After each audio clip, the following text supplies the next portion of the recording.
So all you have to do here is just tighten this right up as far as you can, like that, and just back it off half turn or so, and that's the tightness you should have it at,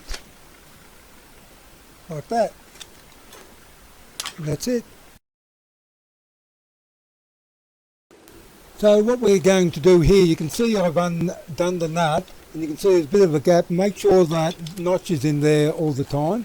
So what we've done here is get some thread lock, and we're going to put a dab just in here, just put a dab in there, and then you go and tighten it up.